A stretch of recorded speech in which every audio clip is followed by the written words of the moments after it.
नमस्कार दोस्तों, आज आप सबने देखा ही होगा कि दोपहर के थोड़ी देर बाद एक समाचार आया कि भारत सरकार अब 25 जून को संविधान हत्या दिवस के रूप में ऑब्जर्व करेगी। मनाएगी का अलग हो जाता है मीनिंग, मनाने का मतलब हो जाता है कि उत्सव धर्मिता उसमें आ गई, लेकिन ये उस तरफ अधिक है कि संविधान की हत्या जब की गई थी इमरजेंसी में, और उस समय जिस तरह से चाहे जेल में डालना, नसबंदी के कार्यक्रम और तमाम तरह की चीज़ें की गई थी, जो आर्टिस्ट गवर्नमेंट के अगेंस्ट थे उन्हें बैन कर दिया गया था ऑल इंडिया रेडियो से, ये सारी चीज़ें वहाँ पे हुई थी। और मार्मिक कथाएं तो अनंत हैं, जैसे महारानी गायत्री देवी और वो राज परिवार के बहुत सारे कुछ सदस्य थे, उनको इस तरह के सेल में डाला गया था उनका सपोर्ट लेने के लिए, जहाँ से सीवर थोड़ा एक अच्छा है, आप समझ ही गए होंगे कि टॉयलेट की फटी हुई पाइप से रिश्ता हुआ जो है सब कुछ निकलता था। उस तरह से जो लोग जिस तरह से तोड़े जा सकते हैं उनको उस तरह से तोड़ा जा रहा था। तो उसके बाद ये संविधान हत्या दिवस का एक प्रस्ताव आया और गैजेट ऑफ इंडिया में वो पब्लिश हो गया, मतलब ये अब ऑफिशियल हो चुका है। अब इससे एक तो आप लोग अपने टिप्पणियों के माध्यम से, कमेंट्स के माध्यम से हमें बताइएगा कि आपको इस शब्द से, संविधान हत्या दिवस से, आप कितने सहमत हैं। क्या ये उचित है, क्या अनुचित है। मेरी यदि राय ली जाए, जिसका बहुत अधिक महत्व है नहीं, एक बार जब ये पब्लिश हो जाता है तो मेरे हिसाब से इसको अगर इमरजेंसी को देखा जाए तो एक्चुअल में संविधान में ही वो प्रोविजंस थे इमरजेंसी लाने के। तो एक तो ये है जिसको कह के डिफेंड किया जा रहा है सुप्रिया सेनेट और कांग्रेस के द्वारा, हम उस पर भी आएंगे कि ये तो प्रावधान उसी में थे। तो संविधान की हत्या इमरजेंसी लाने से नहीं हुई थी, संविधान की हत्या इमरजेंसी लाने के बाद जो जो कुकृत्य और दुष्कृत्य किए गए थे उसके कारण हुई थी, जिसको कमेमोरेट करने के लिए या जिसको जो भी उस समय के पीड़ित लोग थे उनका सम्मान करने के लिए, उन्हें श्रद्धांजलि देने के लिए, उनकी पीड़ा को जो है आगे लाने के लिए यह प्रयास जो है वो किया गया था। तो उस हिसाब से यदि देखा जाए तो हाँ, संविधान हत्या दिवस थोड़ा सा फिर भी मुझे अभी भी लगता है कि शब्द का चुनाव संभवतः कुछ और भी हो सकता था, लेकिन सरकार के पास अभी और कोई विकल्प बचा नहीं था। विकल्प क्यों नहीं बचा था? क्योंकि सरकार के पीछे हमारे जैसे लोग दौड़ रहे थे और बाकी लोग भी दौड़ रहे थे। बाकी लोगों का मोह भंग हो रहा था कि ये गवर्नमेंट कुछ नहीं कर रही है, 1 महीने में हमने देख लिया इनके वश का कुछ भी नहीं है। अगर अब देखिए, बात होती है टाइमिंग की, यही चीज़ एक्चुअल में जब संसद चल रहा था, जिस दिन ये ऑब्जर्व किया गया था, उस दिन अगर ये लेकर के आते, संभव है किसी को विचार इसका नहीं आया होगा उस वक्त, तो ये परफेक्ट एक तरह से ना आप कह सकते हैं कि वो टाइमिंग के हिसाब से बहुत अच्छा रहता और पूरा संसद जो है फिर आपकी पिच पे इंडिया अलायंस वाले खेलते हैं। अब आप इतना लेट लेकर के आए हैं और 22 जुलाई से चलने वाला है, तो ये थोड़ा सा मुझे लग रहा है कि टाइमिंग जो है वो अलग समय पे आ गया है।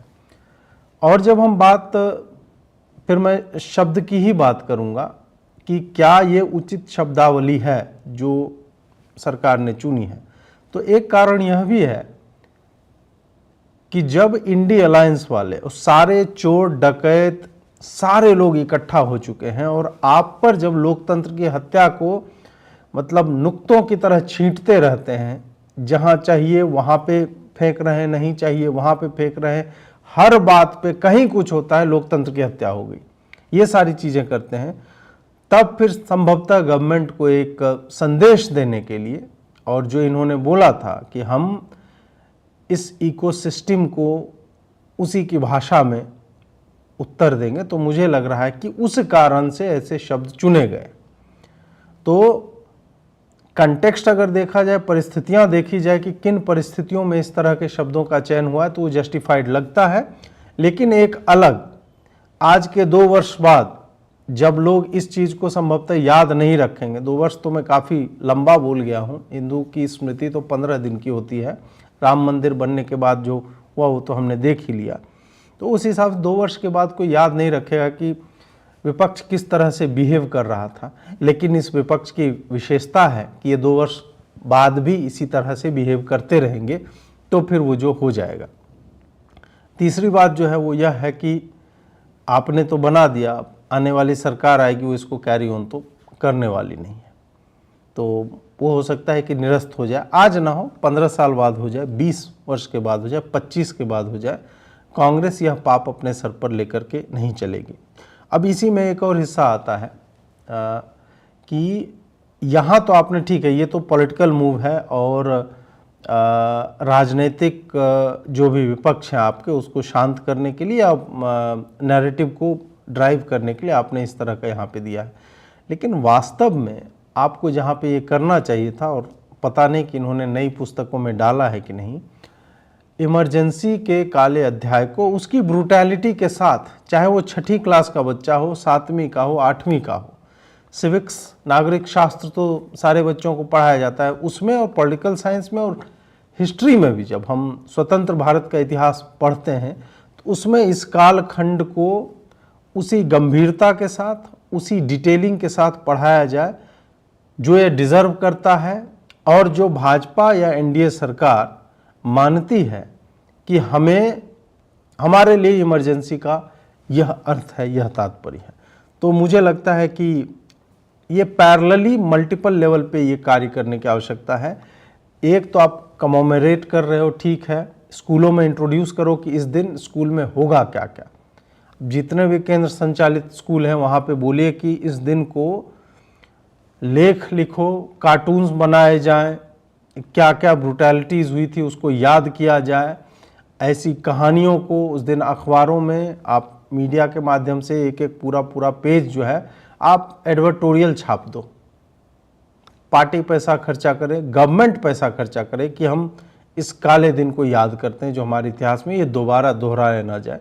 तो ये आप यदि मल्टी प्रोंग्ड स्ट्रैटेजी लेकर के चलेंगे तो मुझे लगता है कि इसका लाभ जो है, चाहे राजनीतिक लाभ कहिए, सामाजिक लाभ कहिए, मतदाताओं को मोड़ने की बातें कहिए, या फिर एजुकेट करने के ही पर्पज से कि हमारे भारतीय स्वाधीनता के इतिहास में यह भी एक कालखंड आया था जहाँ पे वैसी चीज़ों को छुआ गया था जो संभवतः संविधान निर्माताओं ने नहीं सोचा होगा कि ये इतनी शीघ्रता से इसका प्रयोग जो है वो किया जाएगा कि अरे ये है हमारे साथ तो हम कर ही लेते हैं। इमरजेंसी अलग अलग तरह के, आर्थिक आपातकाल होता है, उसका युद्ध के समय में जो है इमरजेंसी पावर्स जो है वो सत्ता अपने हाथों में लेती है। लेकिन इंदिरा गांधी ने जिस तरह के विकृत आपातकाल का प्रयोग किया, मुझे लगता है कि उसको पढ़ाने की भी आवश्यकता है। पॉलिटिकल लेवल पे तो ठीक है, संविधान हत्या दिवस वो मनाया जाए। अब थोड़ा सा हम लोग चलते हैं कि ये समाचार आया कि 25 जून 1975 को तत्कालीन प्रधानमंत्री इंदिरा गांधी ने अपनी तानाशाही मानसिकता को दर्शाते हुए अब ये सारा कुछ जो है ये किया गया। लाखों लोगों को अकारण जेल में डाला गया, मीडिया की आवाज़ दबा दी गई, और इसी पे भारत सरकार ने हर साल 25 जून को संविधान हत्या दिवस मनाने का निर्णय लिया है, और उन लोगों के विराट योगदान का स्मरण कराएगा जिन्होंने 75 के आपातकाल के अमानवीय दर्द को झेला था। और फिर उन्होंने दूसरे ट्वीट में लिखा है कि इसका उद्देश्य जो है उन लाखों लोगों के संघर्ष का सम्मान करना है जिन्होंने तानाशाही सरकार की असंख्य यातनाओं और उत्पीड़न का सामना करने के बावजूद लोकतंत्र को पुनर्जीवित करने के लिए संघर्ष किया। संविधान हत्या दिवस हर भारतीय के अंदर लोकतंत्र की रक्षा और व्यक्तिगत स्वतंत्रता की अमर ज्योति को जीवित रखने का काम करेगा।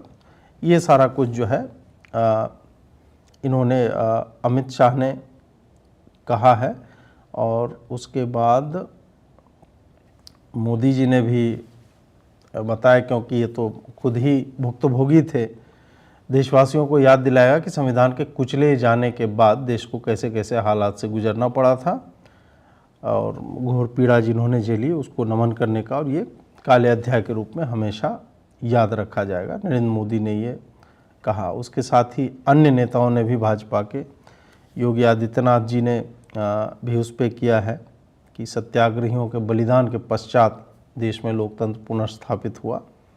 और लेकिन आज भी आपातकाल की भयावह स्मृतियां हमारे लोकतंत्र के माथे पर कलंक के समान विद्यमान हैं।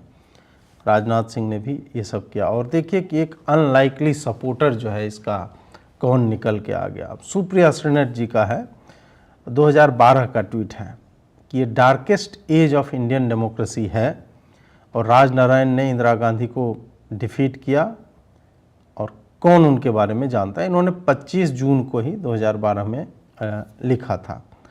अब यही सुप्रिया जी जो है वो आज क्या कह रही हैं, उन्हें सुना जाए।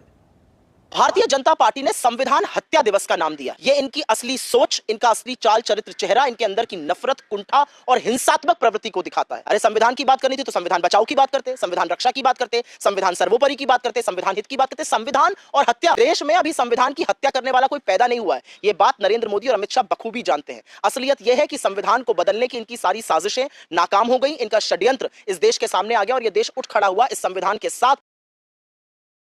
तो यहाँ पे सुप्रिया जी का कहना है कि संविधान के साथ आप हत्या का प्रयोग नहीं कर सकते, संविधान की हत्या करने वाला कोई पैदा नहीं हुआ। जबकि इन्हीं लोगों ने संविधान की ही हत्या का आरोप जो है कई बार इसी शब्द के साथ हत्या शब्द जो है बोला है, विपक्ष ने ही सत्ता पक्ष को घेरने के लिए। चलो संविधान मान लेते हैं आपने नहीं बोला है। लोकतंत्र की हत्या, संविधान लोकतंत्र से तो बड़ा नहीं है ना, लोकतंत्र का हिस्सा है संविधान। लोकतंत्र के कारण संविधान अस्तित्व में आता है और संविधान लिखा जाता है और वो विधान होता है जिसके हिसाब से लोकतंत्र चलेगा। अन्योन्याश्रय संबंध एक तरह से है। तो पहले लोकतंत्र आता है, उसके बाद संविधान आता है। तो आप लोकतंत्र के साथ हत्या का प्रयोग कर सकते हो। बिल्ली ने दूध गिरा दिया, लोकतंत्र की हत्या हो गई। चाय में बिस्कुट टूट करके गिर गया बेचारे का, बिस्कुट मतलब विष जिसमें कूट कूट कर भरा हुआ है, तो वो जब टूट के गिर गया तो वो जो है संविधान की हत्या हो जाता है। रवीश जी का एसी ठीक से नहीं चल रहा है तो वो संविधान लोकतंत्र की हत्या हो जाता है, आपातकाल उस कारण से आ जाता है। तो जब आपने स्वयं ही इन शब्दों को इतना ट्रिवियलाइज कर दिया है, इतना छोटा बना दिया है कि फिर आपको तो ये सब कहने का अधिकार नहीं बचता है कि आप संविधान बचाओ कह लेते। भाई संविधान बचाने का ठेका तो आप लोगों ने ले रखा है, लाल किताब लेकर के घूम रहे हैं। तो भाजपा के पास तो और कोई चारा था नहीं कि वो संविधान बचाओ दिवस, संविधान सुरक्षा दिवस नहीं। जिस ब्रूटैलिटी के साथ संविधान की एक तरह से हत्या ही की गई थी ना, संविधान एक टेक्स्ट है, उसके प्रियम्बल को तुमने जो है प्रस्तावना को बदला, 42वां संशोधन आया, 43वां आया, ये सब जो मिनी कॉन्स्टिट्यूशन जो उसमें डाल दिया गया, जिसके रेमिफिकेशंस आज तक हम लोग झेलते जा रहे हैं।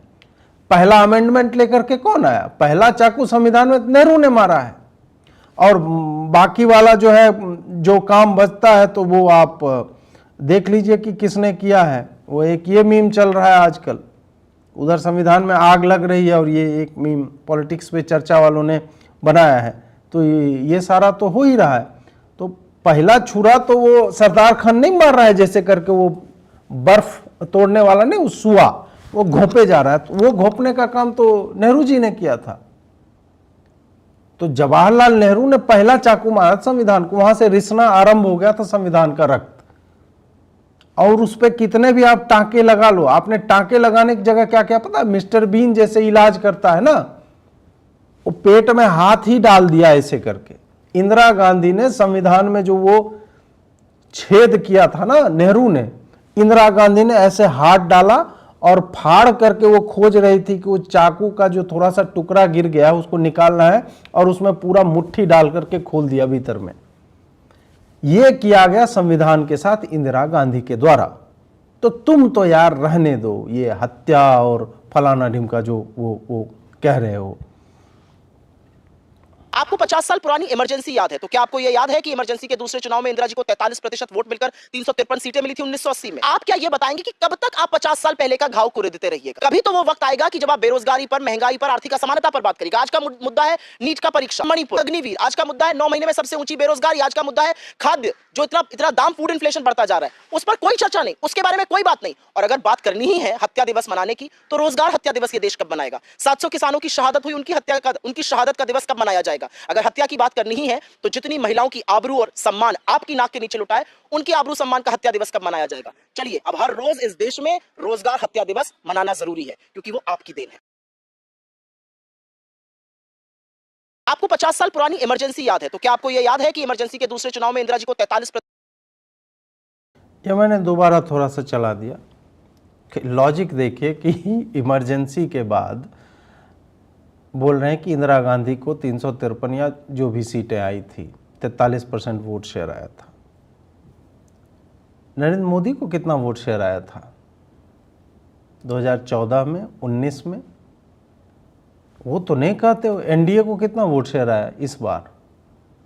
तो भाई मतलब अगर तुम्हारा ये है जज करने का मार्ग कि उसने ये कर दिया उसके बाद भी फिर जीत करके आ गई, फिर तो नरेंद्र मोदी को तो तुम्हें 3 बार वो जीत करके आए लगातार, तो फिर तो तुम्हारा बनता नहीं उस हिसाब से ये सब बोलने का।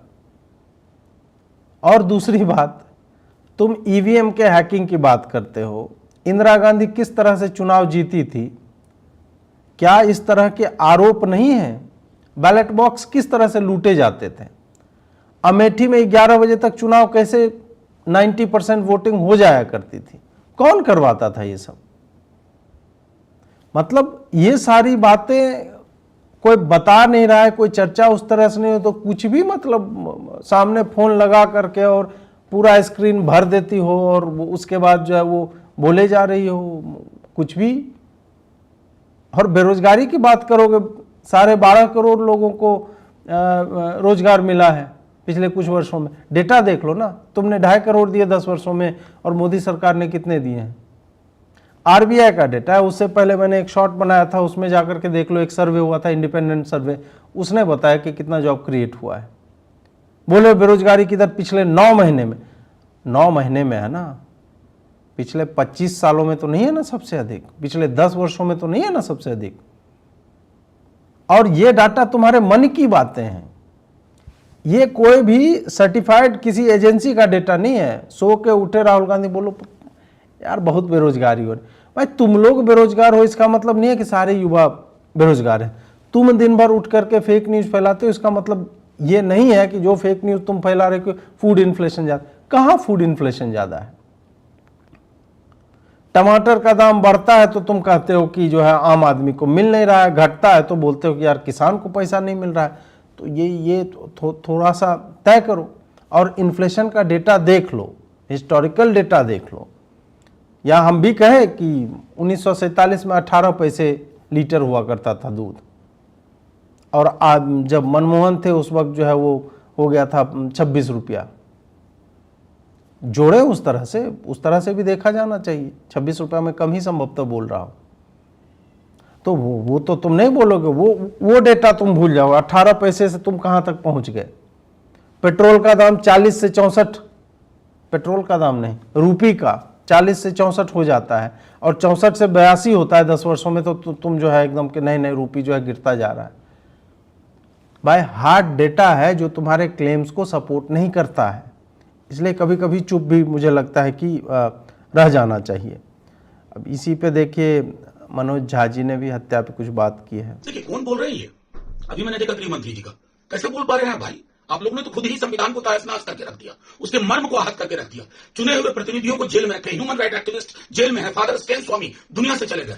आपने तो ईडी, आईटी, सीबीआई के माध्यम से संविधान के पन्नों को तार-तार कर दिया। मैं हत्या फिर भी नहीं बोलूंगा, क्योंकि इस तरह के शब्द आपके वैचारिक रुझान के हैं। मैं तो आपसे आग्रह करूंगा, शहीद दिवस 30 जनवरी हमारे बापू की हत्या हुई थी, उसको कहिए गांधी हत्या दिवस, और जिस व्यक्ति ने किया था उसके वैचारिक सांगठनिक रुझान को सामने लाइए, स्वीकार करिए। कर पाएंगे? ये भी याद रखिएगा, इमरजेंसी के दौरान माफी मांगने वाले कौन कौन लोग थे?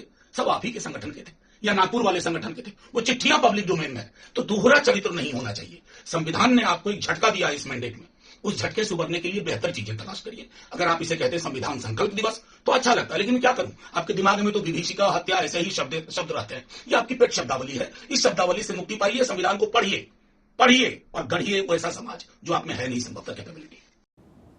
हाँ, सारा मनोज झा जी आरजेडी से हैं। इन्होंने हत्या शब्द बेचारे ने कभी सुना ही नहीं, क्योंकि मनोज झा आपको लग रहे होंगे 50 वर्ष की आयु होगी हुआ, उससे थोड़ी अधिक, लेकिन Manoj Jha test tube baby हैं।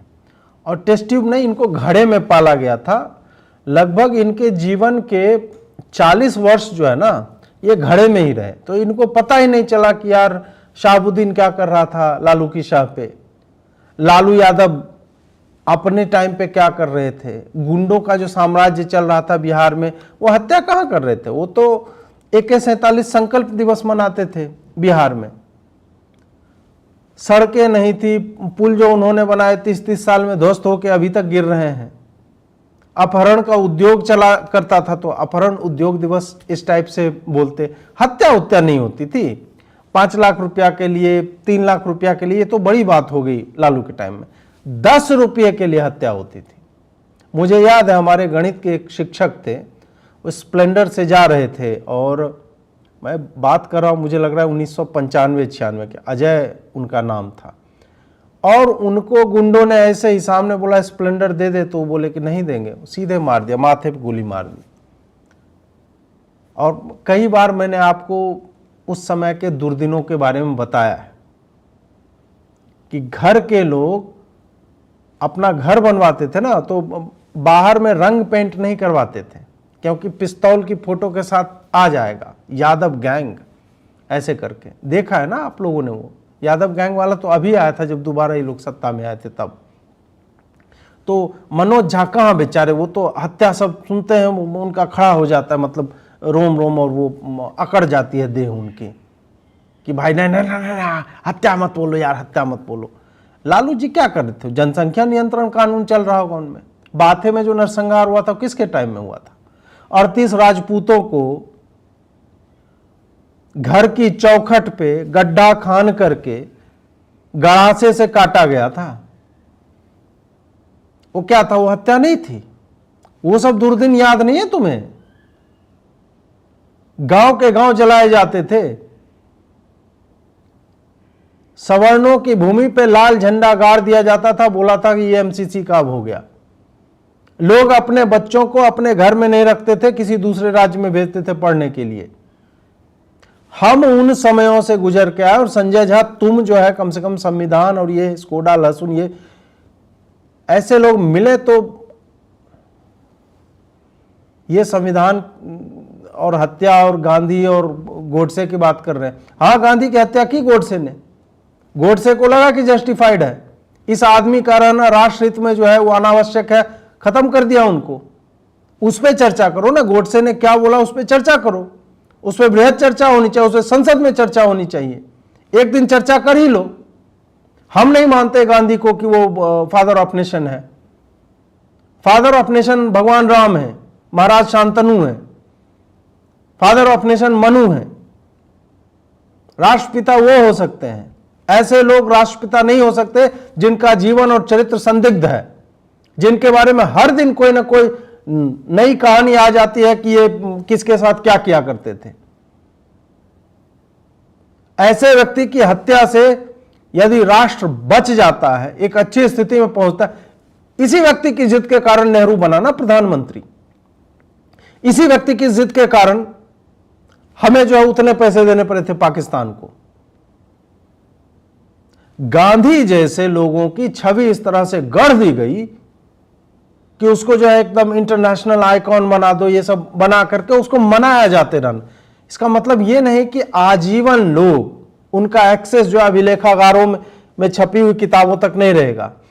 चीजें डिजिटाइज हुई हैं, लोगों के पास अब किताब पहुंच रहा है। पढ़िए जाकर के हे राम प्रखर श्रीवास्तव जी की, उसमें आपको पता चलेगा, या उनके थ्रेड्स पढ़ा कीजिए जाकर के, खोजिए उनको, ट्विटर पे पढ़िए पत्राचार में क्या कहा जाता था, किस तरह से पूरा पॉलिटिकल सिस्टम जो है गांधी ने ब्लैकमेलिंग के ऊपर बना रखा था। हम नहीं मानते भाई ऐसे लोगों को राष्ट्रपिता। और उसकी हत्या को शहीदी दिवस, फलाना दिवस, हमें नहीं मतलब है कौन सा दिवस मनाया जाए, वो कांग्रेस ढो रही है उसका है ये, मैं नहीं मानता। और हां, संविधान की हत्या हुई थी, बार बार हुई है, और जिसका बोझ तुम जिन लोगों पे डालना चाहते हो अपने पॉलिटिकल कंपल्शंस के कारण, मनोज झा जैसे लोगों को या आरजेडी जैसी पार्टियों को संविधान का 100 भी उच्चारण करने का कोई अधिकार नहीं है। ऐसे लोग संविधान पे बोलेंगे। हत्या शब्द से इनको जो है वो लज्जा आती है कि नहीं नहीं, हत्या शब्द जो है ये सब जो है उनके दिमाग में आता है।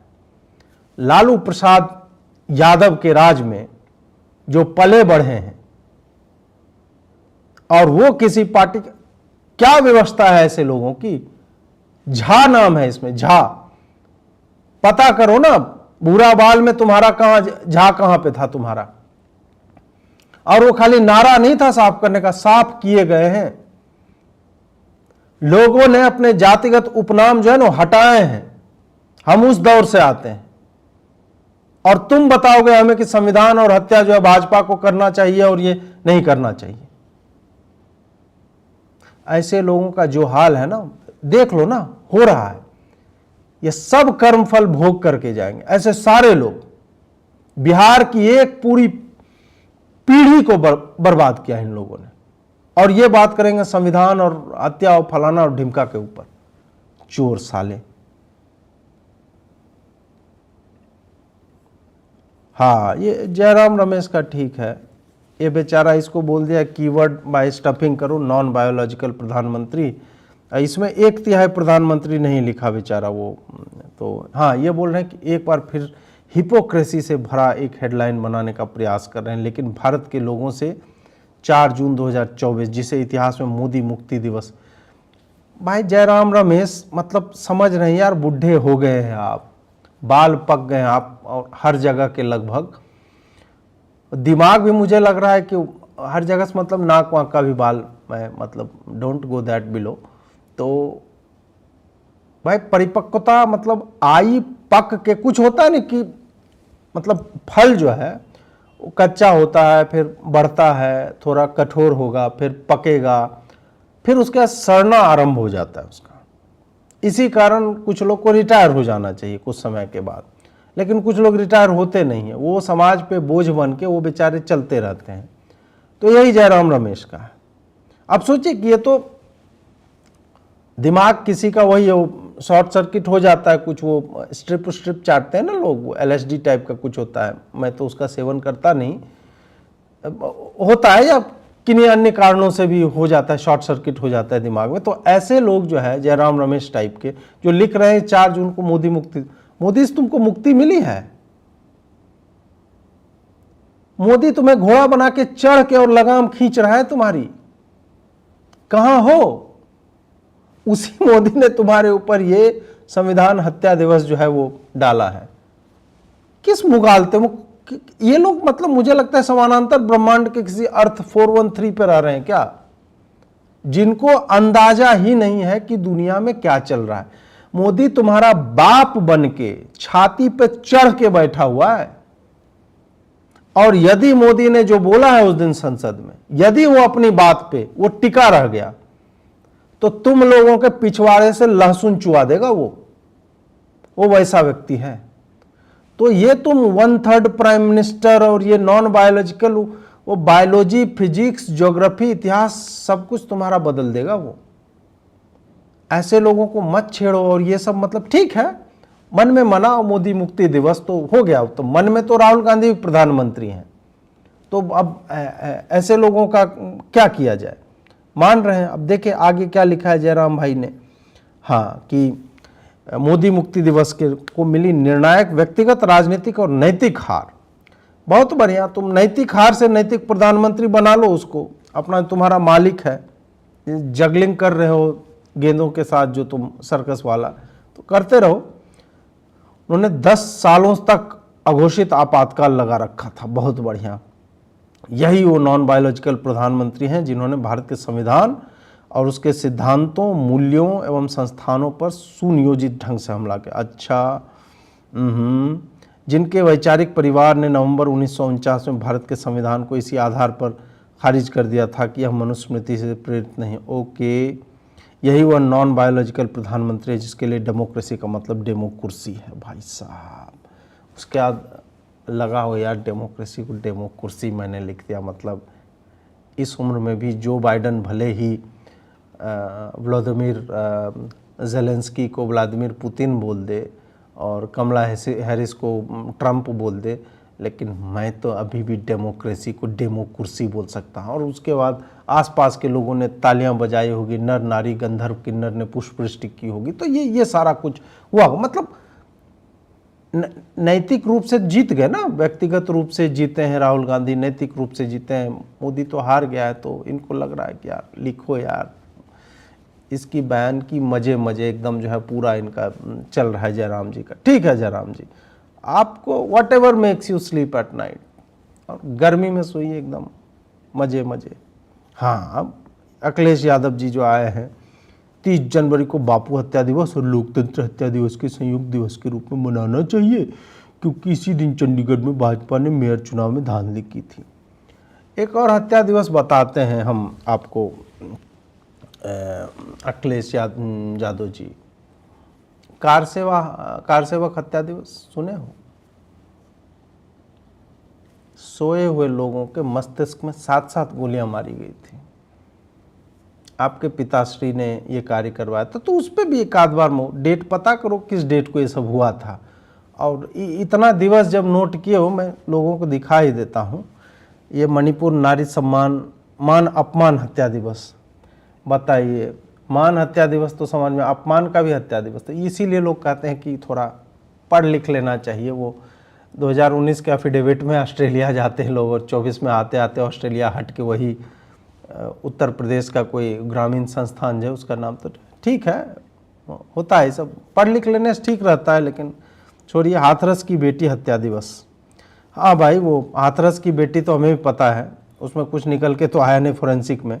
लखीमपुर में किसान हत्या दिवस, अच्छा। कानपुर देहात में माँ बेटी 3 काले कानून, इनका ख़त्म हो गया होगा, मतलब संदेहास्पद हो गई ईवीएम ना हटाकर बैलेट पेपर हत्या दिवस। जैसे भाजपा राज में आए अनेक काले दिनों के लिए कौन सी तिथि चुनी जाए। नहीं, बढ़िया है अखिलेश, ये सब लिखते रहिए। और भी लिख सकते थे, मुझे लगता है ट्विटर में और जगह देता है। आपको किसी ने ठग लिया कि अखिलेश जी इतना ही हो सकता है। एनसीआरबी का डेटा निकालना था, और उसमें जो है हर जगह का, उन्नाव में क्या हो गया और तुम्हारे इलाहाबाद में क्या, वो सब छूट गए यार। कम से कम जितने ज़िले हैं उस हिसाब से तो एक एक इंसिडेंट के नाम पे तो हत्या दिवस मनाना चाहिए था। कासगंज के चंदन की हत्या दिवस नहीं मनाओगे? लखनऊ के परिवर्तन पार्क में जो सीए के नाम पे कर रहे थे तुम्हारे समर्थक, तो उसका नहीं मनाओगे? वो सब सीए के दंगे जो चल रहे थे, उनका भी हत्या दिवस के बारे में कभी सोचा करो, वो भी मना लो। और आपके पिताजी के काले कारनामों के, आपके समय में जो कानून व्यवस्था की माँ बहन जो एक कर दी जाती, तो उन सब पे लिख देते यार। किसी को क्या पता है, कौन पढ़ता है इतना लंबा ट्वीट तुम्हारा? बीच में लिख देते अपना भी, तो हो जाता कि नहीं यार अखिलेश जी बैलेंस कर रहे हैं, और अपने पार्टी के बारे में लिखते हैं। मुझे आश्चर्य होता है कि ऑडेसिटी देखिए इन लोगों का, दुस्साहस, कि अखिलेश यादव जैसे लोग, मनोज झा जैसे लोग, ये लोग संविधान की हत्या पे बोल रहे हैं। ये लोग बोल रहे हैं, मतलब जिनके लोगों, जिनके समय में अतीक अहमद, मुख्तार अंसारी जैसे लोग ये पनपे हैं, और जिनका एक पैरेलल गवर्नेंस सिस्टम चला करता था, ये लोग मतलब भाजपा के ऊपर बता रहे हैं कि हाथरस की बेटी हत्या दिवस और मणिपुर के मान सम्मान दिवस। अतीक अहमद और ये सब जो थे, ये तो बड़ा मतलब वो महिलाओं का बहुत सम्मान किया करते थे। मुख्तार अंसारी, ये लोग, उनके लौंडे, ये सब हैं, बहुत अधिक सम्मान किया करते होंगे, है कि नहीं? ये लोग फिर मुझे लगता है कि ये सोचते हैं कि यार किसको याद रहेगा, तो बहुत पहले हुआ था, कौन बताने वाला है? किसी को याद थोड़े होगा कार सेवक कौन था। आज के जनरेशन को पूछो तो कार सेवक का मतलब वो बता देंगे यार, वो कार वार में जो हवा भरता है उसको कार सेवक कहते होंगे, उनको क्या पता वो ब्रूटैलिटी क्या थी।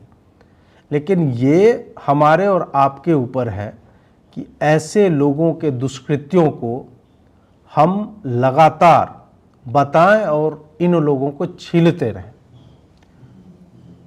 whatever may be the cost of it। हमें भयाक्रांत नहीं होना है और हमें तथ्य जो है लोगों के सामने लाते रहना चाहिए, क्योंकि जिनको लाना है संभवतः वो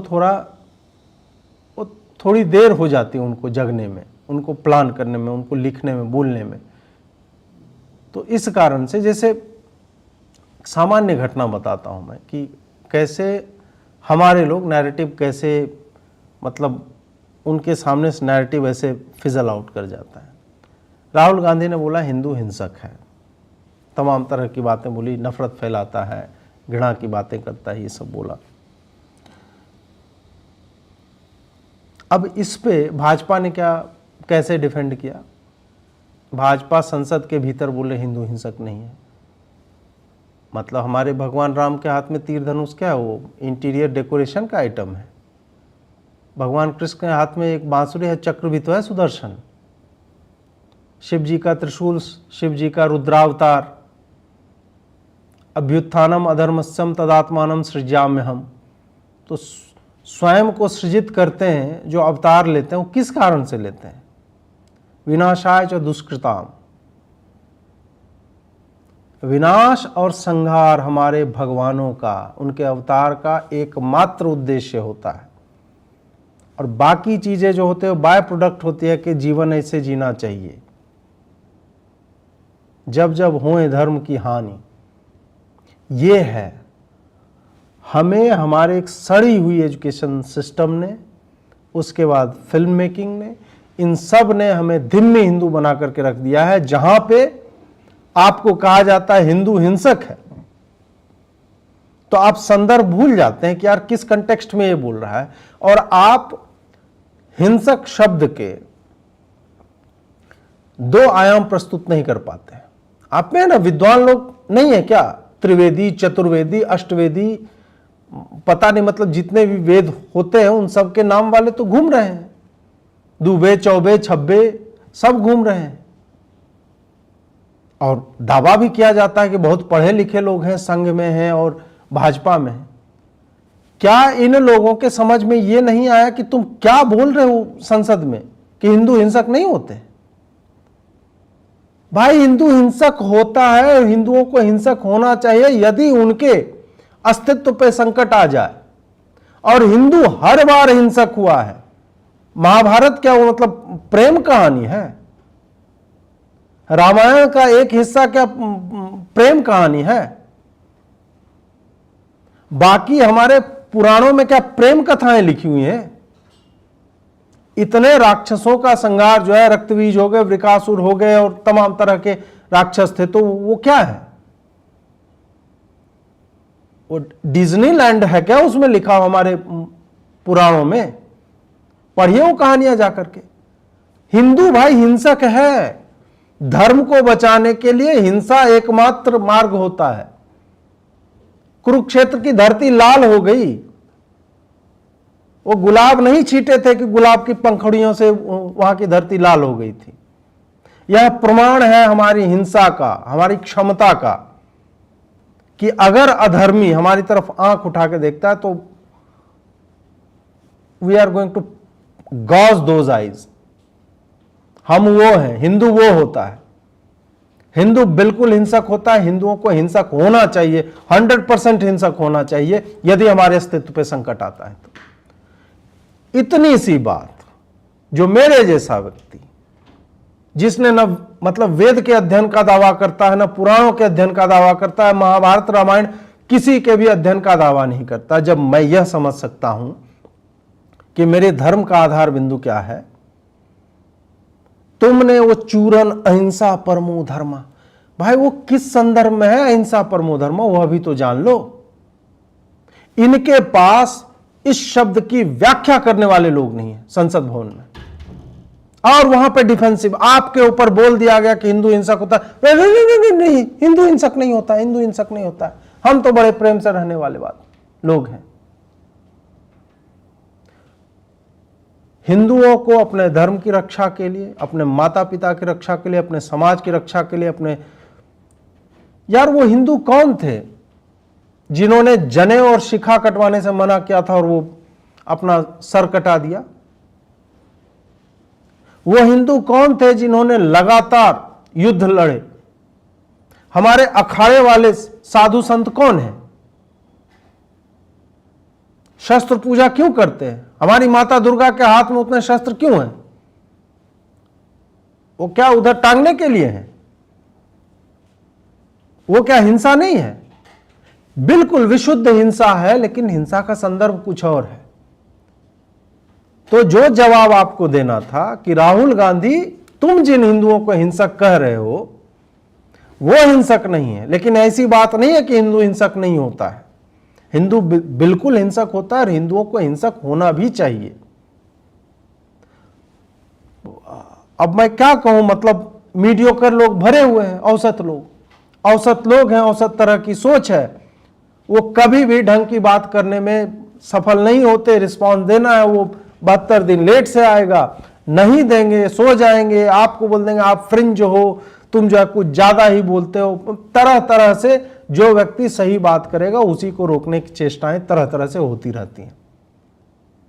बट अगेन, हिंदू हिंसक होते हैं, हिंदुओं को हिंसक होना चाहिए। यदि आपके सम्मान पे बात आए, यदि आप दंगे की स्थिति में हैं, यदि आपके सामने का व्यक्ति परपेचुअल मोड ऑफ वायलेंस में रहता है, how can you choose not to be violent? You have to be violent. नहीं तो आपको समाप्त कर दिया जाएगा और आपको पता भी नहीं चलेगा। इसीलिए मैं कहता हूं, जिन लोगों को आपने चुना है उनसे यह प्रश्न पूछिए, ट्विटर पे इनको टैग करके पूछिए। पहली बात, तुम होते कौन हो हिंदुओं के बिहाफ पे बोलने वाले? और बोलना है तो उचित बात बोलो, नहीं बोलना है, नहीं आती है बातें समझ में, तुम हिंदुओं की ये पैकेजिंग जो है ना, ये फ्लोरल पेपर में करके मत करो। आप हिंदुत्व की राजनीति करने आए हैं, बहुत बढ़िया बात है। हमारे लिए आप ही अभी एकमात्र विकल्प हैं, इसलिए हम आपको वोट देते हैं, समर्थन देते हैं। लेकिन जो ही आप विचारधारा से विलग जाकर कुछ और खुरपेंची करने लगते हैं, किसी और तरह की बात करने लगते हैं, हमारा समर्थन आपको नहीं है। मुझे आश्चर्य होता है, इतने पढ़े लिखे लोग, इतने विद्वान लोग भरे हुए हैं पार्टी में, मतलब कम से कम क्लेम तो यही किया जाता है, जिनके साथ आप बात करो तो बेबीलोन से सीधा आरंभ करते हैं। और इस तरह के लोगों के पास पूरा, आपके पास 1-2 दिन था इस पे बोलने के लिए, और आप एक ढंग का काउंटर तक नहीं दे पाए। आपके सारे लोग वही लिखते जा रहे, नहीं नहीं हिंदू हिंसक नहीं यार, हिंदुओं को हिंसक कैसे कह सकते हो यार? तुम भाई कम से कम परिस्थितियों को देखते हुए किसको बोला जा रहा था उसके हिसाब से आपको आगे बढ़ना चाहिए था। खैर चलिए, विषयांतर बहुत अधिक हो गया, अब आगे बढ़ते हैं। हाँ, सगारिका जी बोल रहे नवंबर 8, 2016 इकॉनमी हत्या दिवस क्वेश्चन मार्क, और दिसंबर 6, 1992 इतिहास हत्या दिवस। अब देखिए, अब वही है, जिनके डिमोनेटाइजेशन में पैसे गए होंगे उनके लिए तो हत्या उत्या तो है ही, या जिनके संबद्ध लोगों की मतलब पूरी की पूरी चुनाव जो मैनेज करते थे कैश से, वो अगर उठ गया तो उनका तो बनता है। और जहाँ तक बात रही, यार संदेश खाली हत्या दिवस भी एक आध लिख देते जब लिखना ही था तो। और इन्होंने एक लिखा है इतिहास हत्या दिवस दिसंबर 6। मतलब सोचिए कि इन लोगों के लिए बाबरी जो है वो इतिहास थी, बाबरी मस्जिद इतिहास थी। कितनी संकीर्ण, मतलब संकीर्ण में भी ये साला मुझे लगता है नैनो पार्टिकल के लेवल पे चला गया, क्वांटम लेवल पे ये चला गया है कि कितनी क्षुद्र मानसिकता है कि तुम बाबरी को इतिहास मान रहे हो। भारत का इतिहास 500 वर्ष पहले जो है 1582 में आरंभ नहीं हुआ था, जब बाबरी मस्जिद डली गई थी। और उसको तो यार वो एक तो ढंग से बना लेते यार, वो गारा चूना जो भी लगाते हैं, 2-4 मुक्का मारा हिंदुओं ने, उठा गया, पूरा मटिया मेट हो गया, उसमें मज़ा भी नहीं आया होगा लोगों को। मतलब होता है ना कि किसी कार्य को आप करने जा रहे हैं तो आप एक झुंड बना करके जा रहे हैं, दल में जा रहे हैं कि यार कुछ कर गुजरना है, और वहाँ पता चले यार 2 मुक्का मारा, कोई गुंबद ढा गया। अल्ट्राटेक सीमेंट टाइप का जो भी है, it is not sponsored by them, but मुझे लगता है मार्केट में वही चल रहा है आजकल। तो यार सब बोलते लगवा लेते यार अल्ट्राटेक सीमेंट टाइप का कुछ, तो कम से कम फौलादी होता, हाथी वाथी वाला ऐड देखें, बाद में कुछ छोड़ा भाला मारता उसमें तो मज़ा भी आता। तो नो, बाबरी मस्जिद वाज नॉट इतिहास। whosoever have told you so, I think they have cheated you, don't believe them। और उस पर विश्वास मत कीजिए साकारिका जी, ठग के आपका मतलब भाग गया। हाँ, प्रियंका जी मैथमेटिशियन ने लिखा है, will someone tell honourable HM Amit Shah कि इमरजेंसी जो है वो संवैधानिक क्लॉजेज के कारण ही वो लगाई गई थी, और बताइए कि उस संविधान की हत्या का दिवस मनाया जा रहा है जिस संविधान में ही इमरजेंसी का क्लॉज है। यह कहा जा सकता है कि एक्सेसेस ऑफ इमरजेंसी और undermining to declare it, yes, और even political reason for declare emergency, yes, but it definitely cannot be death of constitutionality. जो भी है, खुद बदलने चले संविधान मिल गया उसका परिणाम, इसलिए हो रहे हैं हैरान, अब आए दिन दे रहे ऐसे बयान। उसके बाद प्रियंका जी ने अपनी कलम तोड़ करके फेंक दी होगी कि आहा, हम कितनी बड़ी कवित्री में बन गई। ये तो मैंने भी कहा, ये सबको पता है कि संविधान में इमरजेंसी की बातें हैं। अब उसी संविधान को मान लीजिए कोई संशोधन करके उसमें कुछ विचित्र सी बातें लिख देता है और उसको कोई अप्लाई भी कर लेता है। अब आप बताइए कि चूंकि उसने वो बात अप्लाई कर दी तो वो उचित हो जाती है। खैर, प्रियंका चतुर्वेदी जी हैं, अब वो अलग तरह की है, उनका गुणागणित अलग चलता है। बात इस पे नहीं हो रही है कि संविधान में जो क्लॉज था इमरजेंसी लगा दिया गया था। संविधान की हत्या उसके बाद हुई, इमरजेंसी लगाने के बाद, क्योंकि इमरजेंसी आपको अनब्रिडल्ड अनचेक्ड पावर दे देता है, आपको जो मन में है करना है कीजिए। सुप्रीम कोर्ट के जो जज थे उनको सुपरसीड किया गया कि इसको CJI बनाना है, अपने मतलब के लोगों को बिठाया गया, जेल जिस तरह से भरा गया, तमाम तरह की चीज़ें उस वक्त जो है हुई थी। तो हत्या उन मूल्यों की हुई थी, हत्या उन व्यक्तियों की हुई थी। यह हत्या नसबंदी के नाम पे न हो पाने वाले बच्चों की भी है। तो ये तो लिटरल मतलब शब्दशः हत्याएं हैं, उनके लिए प्रियंका जी बनाया जा रहा है। ये नहीं है कि नहीं इमरजेंसी संविधान में ही था, आप कैसे बता सकते हो कि यार इमरजेंसी संविधान की हत्या हो गई। तो no no no no no no no no no no, ऐसे नहीं होता है। आप चिंता मत कीजिए, वैसे वाला नहीं है। आप ठीक है, आपको किसी ने बोला होगा कि यार इमरजेंसी संविधान में ही है, फिर आपने तुरंत ऐसे करके टाइप करो, बयान परिणाम हैरान परेशान, आहा ये तो कविता हो गई।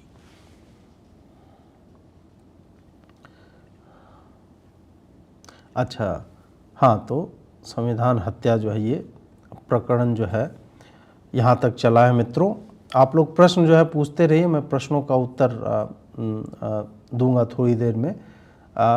एक दो और विषय हैं, एक जस्टिस खन्ना जी को लेकर के है, वो ये है कि ये CJI भी बनेंगे। तो इन्होंने बोला है कि यार 90 दिन से मतलब बहुत परेशान हो गए हैं केजरीवाल जी, हम उनको अंतरिम जमानत दे देते, इंटरिम बेल, और हम जानते हैं कि वो जो है इलेक्टेड लीडर है, और उन्होंने कहा कि हमें संदेह होता है कि हम किसी इलेक्टेड लीडर को स्टेप डाउन करने के लिए कहें और कहें कि वो चीफ मिनिस्टर की तरफ फंक्शन नहीं करेगा या करेगा, तो वो जो है हम उसके ऊपर छोड़ देते हैं। संजीव खन्ना जी वही हैं जिन्होंने चुनाव के भी दौरान अंतरिम बेल की मतलब अवधारणा ये लेकर के आए थे कि आप दे सकते हैं। अब बात ये नहीं है कि इंटरिम बेल दी जा सकती है कि नहीं, और नए नए शब्द हैं, जज साहब बेचारे अपने मन से मतलब ऐसे ही सेस्की लग रहा था तो बना देते हैं इस तरह की चीज़ें। और बाकी तो आपको पता है कि आप घिस के मर जाइए, आपके बेल की सुनवाई का तारीख जो है आपको कैसे कैसे करके मिलेगा। और ये लोग तेरा भाई डीजे पहुंच जाते हैं, काट के कलेजा दिखा देंगे, भाई वाह ऐसे करके, और वहाँ पे भाई दे दे यार, कल वो मेल कर देता हूँ मैं, हाँ ब्रो कर दियो मेल, वो लगवा देते हैं तुम्हारा, आ जाना इतने बजे। इस टाइप से बेल हियरिंग होती है। मैं थोड़ा ड्रामेटाइज कर रहा हूँ बट ऐसे ही चलता है। अभिषेक मनु सिंघवी को कैसे मिल जाता है, मतलब इतनी जल्दी जल्दी डेट। और जो बोल रहा है कि 90 दिन से जेल में बहुत दिन हो गया, भाई हेमंत सोरेन ने क्या उखाड़ा था, वो भी तो सिटिंग चीफ मिनिस्टर था और वो तो पूर्ण राज्य का चीफ मिनिस्टर है, वो भी इसी तरह के केस में फंसा हुआ था, उसको तो इंटरिम बेल नहीं दिया। तो कौन से किताब से चल रही है सुप्रीम कोर्ट?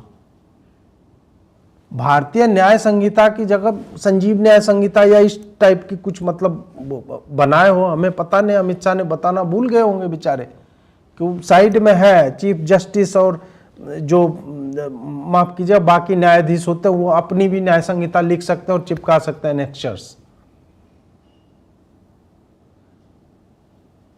सिसोदिया नहीं इलेक्टेड लीडर, सिसोदिया के ऊपर से आया था, उसको काहे बेल नहीं दे रहे? 1 साल से अधिक हो गया। सत्येंद्र जैन जो है 2 साल के लगभग टच कर रहा है। केजरीवाल में ऐसा क्या है?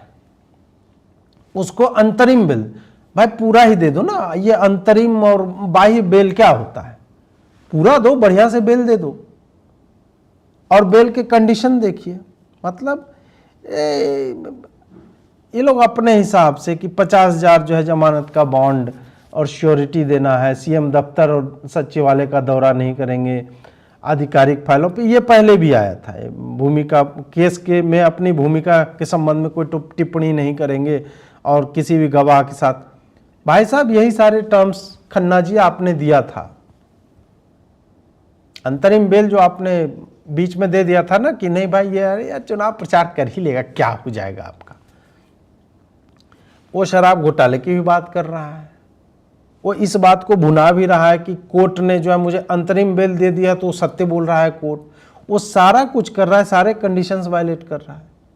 और क्या आपने सर्विलांस पे उसको लगाया था कि वो गवाहों से बात कर रहा है कि नहीं, वो इन्फ्लुएंस कर रहा है कि नहीं? आपने कह दिया चले गए छुट्टी पे, उसके बाद में क्या हो रहा है नहीं हो रहा कोई मतलब नहीं। चिल ब्रो, हमने कह दिया यार, कंडीशंस दे दिया, मान ही लेगा यार। चीफ मिनिस्टर ऐसा थोड़े कंडीशन नहीं मानेगा। ये सब जब हम देखते हैं तो न्यायपालिका में हमारी आस्था इतनी प्रबल हो जाती है कि न्यायपालिका किस तरह से बिहेव करेगी। आस्था हमारी बढ़ती है न्यायपालिका में, घटती नहीं है, बढ़ती है। ये न्यायपालिका भैया इसी रास्ते चलेगी। आपका लॉयर अभिषेक मनु सिंघवी है तो भाई साहब आपको डेट तुरंत मिल जाएगा। तो ये क्या बताता है कि there is no rule book, कोई क्यू नहीं है। यह तय होता है कि वकील का चेहरा कैसा, उसका नाम क्या है, किस कोर्ट में जा रहा है।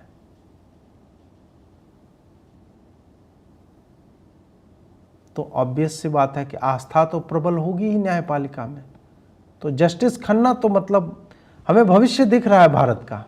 मुझे भी अपना भविष्य वैसे बाय द वे दिख रहा है कि आगे क्या क्या हो सकता है।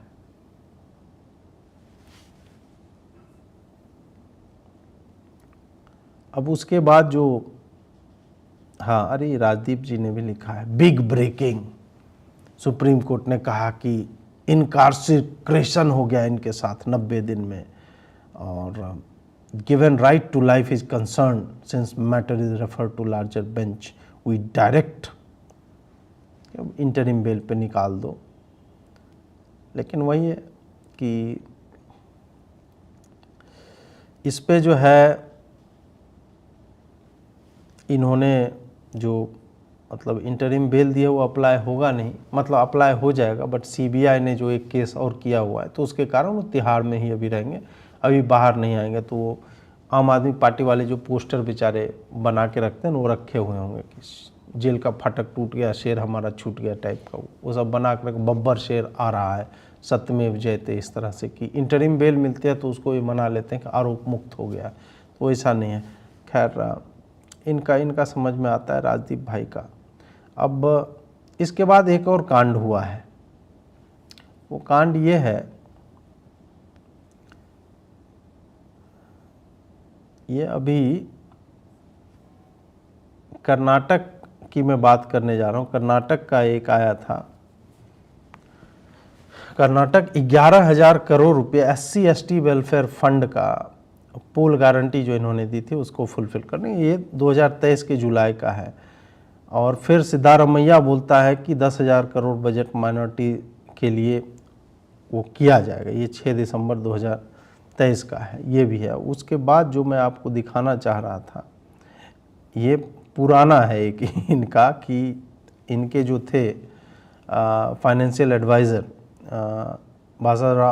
बासवराज राय रेड्डी, इन्होंने कहा कि भैया डेवलपमेंट विकास कार्यों के लिए हमारे पास पैसा ही नहीं है, क्योंकि गारंटी स्कीम्स जो है वो आ गई हैं और हम 65,000 करोड़ रुपया प्रतिवर्ष गारंटी स्कीम्स पे जो है हम वो स्पेंड करने जा रहे हैं। तो ये सब जब चल रहा था, अब क्या है, जिन लोगों को नहीं पता है कि ऐसा नहीं है कि स्टेट जो है वो पैसा कहीं से ले आता है या जितना टैक्स मिल रहा है उतना ही खर्च करता है, टैक्स इतना ही है। अब उसी टैक्स में बजट के प्रावधान होते हैं कि फलाना को इतना देना है, पुलिस विभाग को इतना, एजुकेशन पे इतना, हेल्थ पे इतना, SC ST पे इतना, माइनॉरिटी पे इतना, चर्च को इतना, ये सब होता है एलोकेटेड। अब आगे बीच में गारंटी का बोझ है 65,000 करोड़, और स्टेट के संदर्भ में ये बहुत बड़ा अमाउंट होता है। सेंटर के संदर्भ में हमारा बजट 45 लाख करोड़ का है, लेकिन और उसी में से योजनाएं आती हैं जो स्टेट पे भी जाती हैं, लेकिन स्टेट के लिए 65,000 crore is a big amount of money.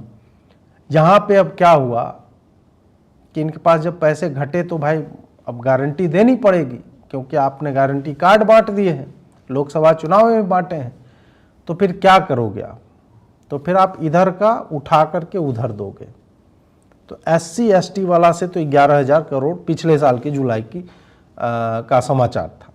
अभी जो समाचार है वो देखिए, ये आया है, कर्नाटका ने 37% SC ST फंड का जो है वो गारंटी के लिए यूज कर लिया है।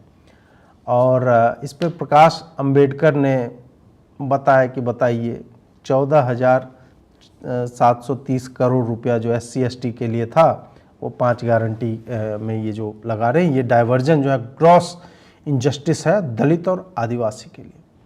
आदिवासियों के लिए न्याय की बात ये लोग कर रहे थे, अब उनका पैसा उठा करके और शहर की महिलाओं की फ्री बस यात्रा के लिए और बाकी तरह की स्कीमों के लिए प्रयोग में लाया जाएगा। तेजस्वी सूर्या ने भी लिखा है कि लोगों को विकास चाहिए लेकिन कोई पैसा नहीं है। ये वही CM के फाइनेंशियल एडवाइज़र का बयान जो है ये कोट कर रहे हैं, जो हमने आपको थोड़ी देर पहले दिखाया।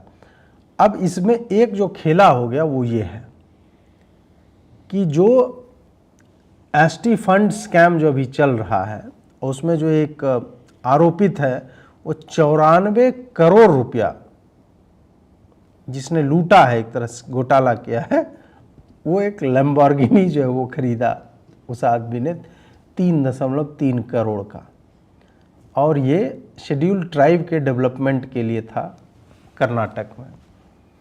तो अब पता नहीं इसको कैसे जस्टिफाई करेंगे ये लोग। मुझे तो लगता है कि कर्नाटक कांग्रेस या फिर राहुल गांधी जो आदिवासियों के लिए न्याय की बातें कर रहे थे, तो वो संभवतः इस तरह से कहेंगे कि भाई अब मेड बाय आदिवासीज ये लैम्बोर्गिनी है, ये देखेंगे आदिवासी लोग, इंस्पायर होंगे और फिर वो एक लैम्बोर्गिनी जैसा कोई ब्रांड क्रिएट करेंगे। क्योंकि राहुल गांधी जहाँ भी जाते हैं, मेड इन अमेठी मोबाइल बेच रहे थे, मेड इन भोपाल मोबाइल बेच रहे थे, तो तमाम तरह की जगहों से इन्होंने सब कुछ जो है वो बेचा है मेड इन कर करके। तो संभव है कि आदिवासी समुदाय भी जो लैम्बोर्गिनी बनाए, इसके लिए एक प्रतिमान जो है इनके जो भी अफसर हैं, जो भी डकैती में ये पकड़े गए हैं, तो उनका होगा। तो और कोई डिफेंस तो मुझे दिखता नहीं है। अब एक क्या हुआ है, इससे आगे जो हमारी तीसरी माफ़ कीजिएगा, रॉ हो गया थोड़ा सा, ये सुनिए। अब राहुल गांधी जो बोल रहे हैं वो कैसे दिखा सकता है? अब वो क्या कहेगा, आप देखा, अब जाएगा टीवी पे, आप देखेंगे अंबानी जी के बेटे की शादी हो रही है, आप देखना वहां पे धूमधाम से, मतलब मजा आ रहा है, दुनिया के लोग आ रहे हैं, सेल्फी ली जा रही है, और आप लोग यहाँ पे भूखे मर रहे हो। यही सच्चाई है, ये मैं आपके सामने रखना चाहता था। आपने इतने प्यार से मेरी बात सुनी, इसके लिए दिल से धन्यवाद। अब राहुल गांधी यहाँ पे बोल रहे हैं कि भाई अंबानी की शादी हो रही है, करोड़ रुपए खर्च हो रहे हैं, मीडिया में दिखाया जाएगा, मुझे थोड़े दिखाया जाएगा, और उधर इतना मतलब धूमधाम शादी हो रहा है, आप लोग भूखे मर रहे हो। तो क्या राहुल गांधी ये कह रहे हैं कि बेरोजगारों की फौज जो है उनके पीछे लगी हुई है, जो भूखमरी का शिकार हैं, तो किस किस कॉन्स्टिट्यूएंसी में जा रहे हैं और वो इस स्थिति में कैसे पहुँचे हैं, इस पर भी चर्चा होनी चाहिए। क्योंकि जहाँ तक मेरी जानकारी है तो भारत से तो एक्सट्रीम पॉवर्टी समाप्त हो चुकी है और पॉवर्टी से 25 करोड़ लोग बाहर आ चुके हैं, which is a big achievement. तो ये लोग कौन हैं, इसके बारे में पता किया जाना चाहिए। और दुर्भाग्य ये है कि ऐसे सारे लोग जो ये ज्ञान दे रहे हैं वो सब एक एक करके वहाँ पहुँचे हैं। अब देखिए, फोटो में खाली दिखाता जाऊँगा, ये समाजवाद के ध्वजवाहक पूंजीवादी के घर बूंदी के रायते का चटकारा लेने के लिए पहुँचे। ये खुरपेच वालों ने लिखा है, वो है। उसके बाद कांग्रेस जो है, हाँ, केरला कांग्रेस अलग राह पे चल रहा है। Rapid descent into oligarchy. Oligarchy का आप लोग को यदि मतलब नहीं मालूम, उसका मतलब है रूल बाय द रिच, मतलब अमीर लोग जब सत्ता चलाने लगते हैं। अब इनसे पूछा जाए कि भाई अंबानी जी गए थे, राहुल गांधी जी और सोनिया गांधी जी, इन लोग को इनविटेशन देने के लिए, क्या उन्होंने गेट पर से ही लौटा दिया या कुछ देर ठहरे थे, या कल जो है उनकी तस्वीरें आएंगी कि ये लोग भी वहाँ पे गए थे? कांग्रेस से संबद्ध या इंडिया अलायंस के तो कोई लोग नहीं गए, हम तो ऐसे ही फ़ोटो दिखा रहे हैं। तो इनको ऐसे ही लगा होगा, यार ओलिगार्की लिख देते हैं, मतलब लगेगा क्या रही कुछ जानता है, मतलब सही जगह पे पैसा जो है लगाया है सोशल मीडिया वालों ने। अब देखिए, इनका ये लालू पुत्र हैं, लालू जी की पत्नी हैं, और ये लोग जो वहाँ पे अंबानी के घर जो है जा रहे हैं, निडर व्यक्ति हैं। मंच से चिल्लाने के बाद बेबाक एवं निडर तेजस्वी ने सीधे अंबानी के घर जाके उनको मोदी जी का दोस्त बताया था। हाँ, वो यही बताने ही गए होंगे। ममता जी भी पुष्प गुच्छ लेकर के जो है वहाँ पे पहुँची हैं।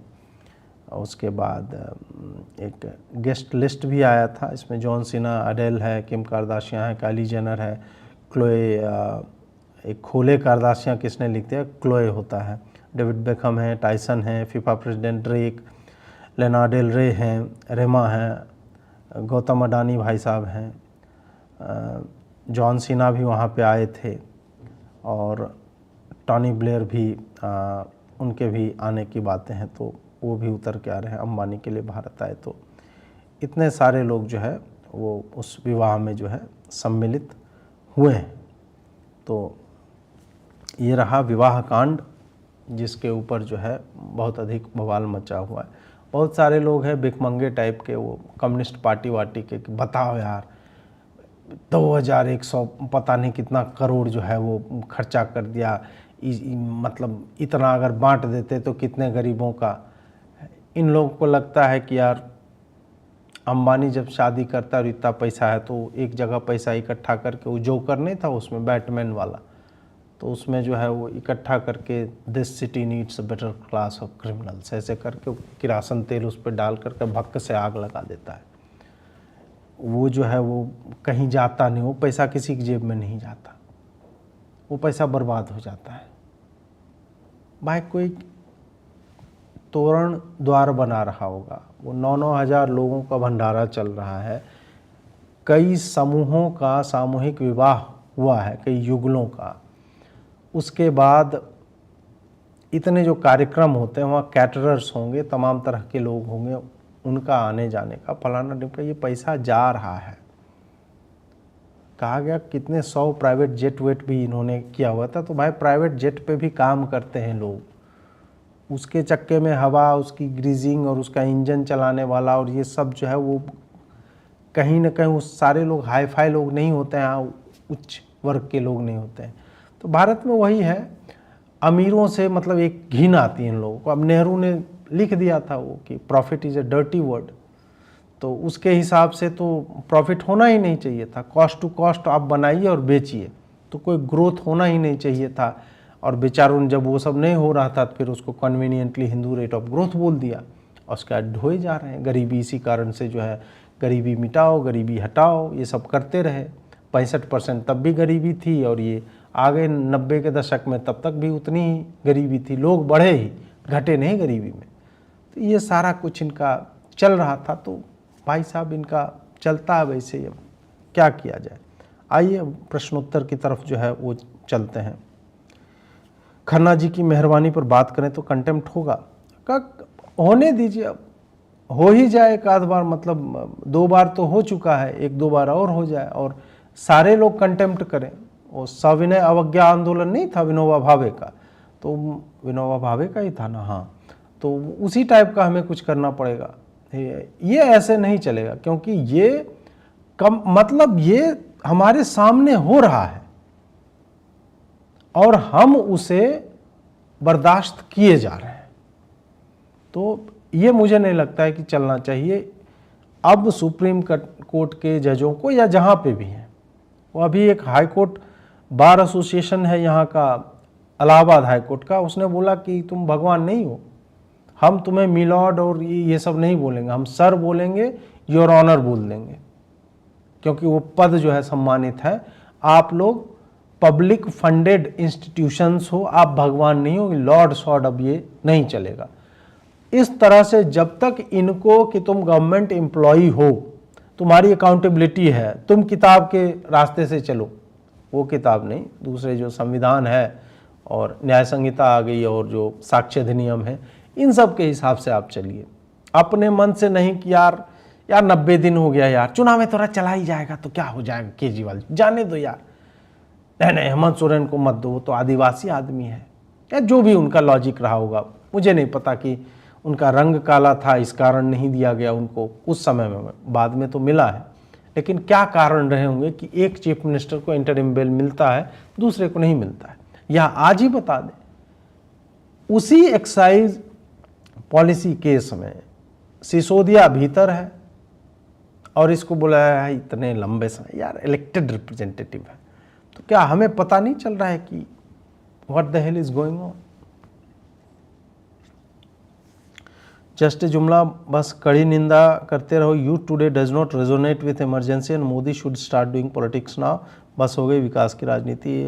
बिल्कुल कपिल जी, पूर्णतः सहमत हूँ आपके कथनों से कि ये भी संविधान हत्या दिवस भी जो है ना,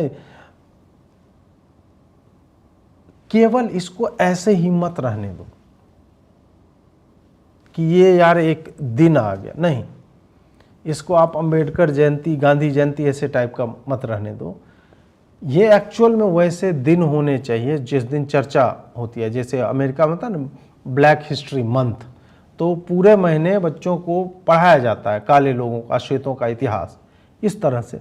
उसी तरह से यहाँ पे भी इमरजेंसी जब है तो जब मनाना है तो उसकी तैयारी 7 दिनों से या उस पूरे महीने 1-1 घंटा तो स्कूल में जो है इसके ऊपर चर्चा होनी चाहिए। निबंध लिखो प्रतियोगिता ओपन बुक होनी चाहिए, जो जहाँ से लिखवा करके, और राष्ट्रीय स्तर पे इस पे अवार्ड्स देने चाहिए बच्चों को। जब तक बच्चों में आप उस विभीषिका का, और केवल उसी विभीषिका का नहीं, आप वो सारी विभीषिकाएं बताओ। राम मंदिर आंदोलन में क्या हुआ था, 84 का सिख दंगा क्या था, 2002 के दंगों का मूल कारण क्या था, ये सब चीज टीच देम इन टोटलिटी, वो पूरा करके आप बताओ। तब जाकर मुझे लगता है कि तब वो जो पॉलिटिक्स आप कह रहे हैं वह भी होगी।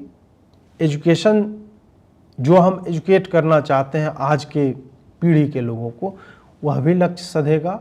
और आपके जो भी मतलब इसके निहितार्थ हैं वो भी जो है उसमें जाएंगे। हाँ, धन्यवाद, आपने उस शब्द पे जोर दिया, वो उसी लायक हैं मनोज झा टाइप के लोग। मनोज झा मीसा भारती का मीसा क्या? हाँ बिल्कुल, इनसे पूछा है, मतलब यही है ना कि जिस पार्टी के नेता की बेटी का नाम मीसा केवल इसलिए रखा गया था, उस वक्त उसका पिता उसी जेल में था इमरजेंसी के टाइम में, और वो सांसद है अभी, मीसा भारती, और तुम बोल रहे हो कि यार संविधान के साथ हत्या शब्द जो है वो। निर्भय गुर्जर, चंदन गुर्जर, सपना परिहार ददुआ जैसे दुर्दांत डकैतों के हवाले रहा उत्तर प्रदेश और कपूत के समय माफिया। और बिल्कुल पीयूष जी, बिल्कुल। अब यही बात है ना कि ये सारी बातें, ये सारा जो मटेरियल है, ये सब क्यों चर्चा में नहीं आता? इन सब के ऊपर पाठ्यक्रम में चर्चा होनी चाहिए, एक एक पैराग्राफ ही सही, लेकिन लिखा जाना चाहिए।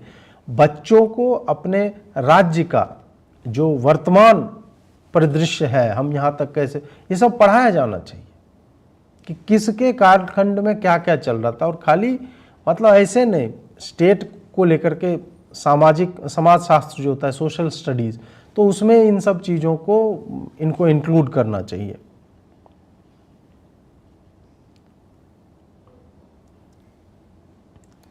वन 1% ऑफ करना, अरे यार थैंक यू अल्ताफ भाई। 16 मई 2014 रिजल्ट डेट, कांग्रेस की हत्या दिवस। हाँ, इनको मनाना चाहिए, जब इतना दिन ये बोल रहे हैं तो एक ये भी कर लेते। टोटी चोट दिवस, बिल्कुल सही। जय Shri Ram, this is for your courage and constant effort to awaken Hindus. आज के पंचेज बहुत अच्छे थे, you are truly the best rest on YouTube. बहुत बहुत आभार गौरव जी आपके शब्दों के लिए। Karnataka government full of scams, MUDA scam, SC fund scam, Valmiki foundation money use for Congress party election campaign. देखिए ना, अब इस सब पे वो वही है कि वो जांच होगी और उसके बाद क्लोजेट से वो बाहर आएंगे। John Sinha was there, I can't see him.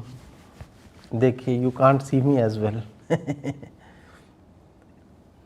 BJP RSS think they care for संविधान, lol no, Dalits only care reservation and Muslims only care for Islam। Ravindra ji आप जो है थोड़े वो हो गए, बट हाँ, इन अ वे मुझे लगता है कि आप जो है वो उचित ही बोल रहे हैं, आप अनुचित भाषण नहीं कर रहे हैं।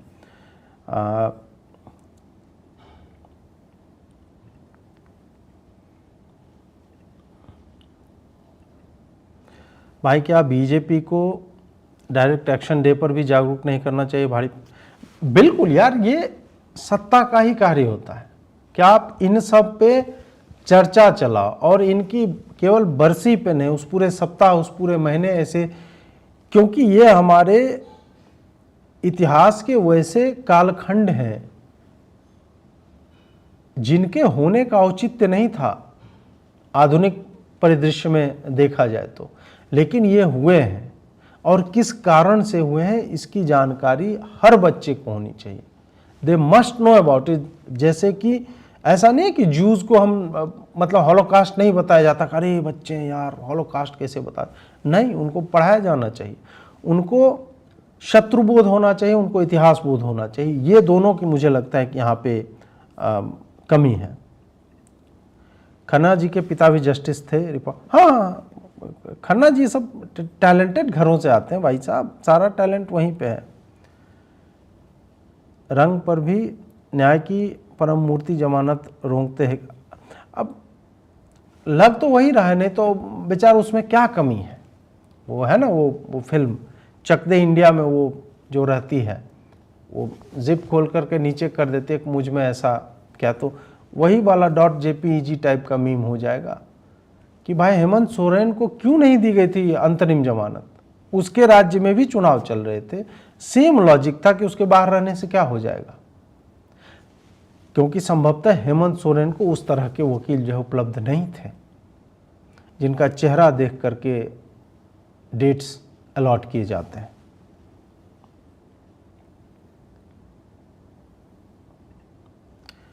किताबों में कब पढ़ाया जाएगा? हाँ, यही सब तो है कि पढ़ाया तो जाना ही चाहिए किताबों में।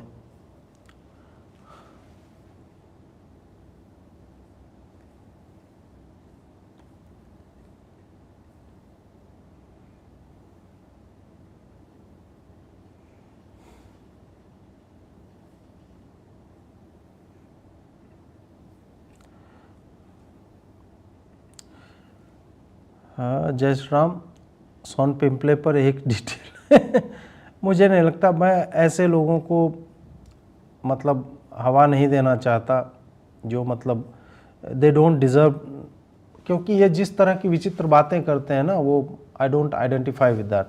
तो इस कारण से मैं वहाँ पे I don't want to get into all that. ये बहुत ही बेकार टाइप के लोग हैं जिनको लगातार जो है वो पता नहीं कौन पुश कर रहा है, पता तो है लेकिन मैं बोलूँगा नहीं।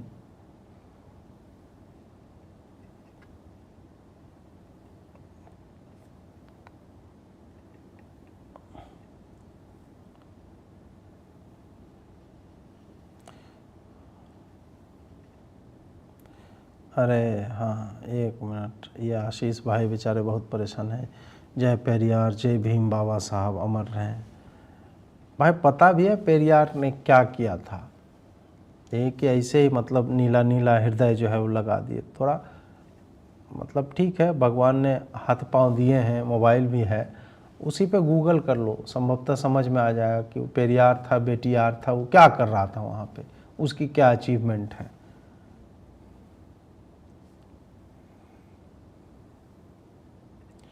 जज का बेटा ये कब ख़त्म होगा? रानी जी थोड़ा बेचारे मज़े लेने दीजिए, जब तक सिस्टम है। अब क्या पता एनजेसी कब आ जाए और फिर इनको जो है त्यागना पड़े। तो जज का बेटा अभी तो जज बन ही रहा है।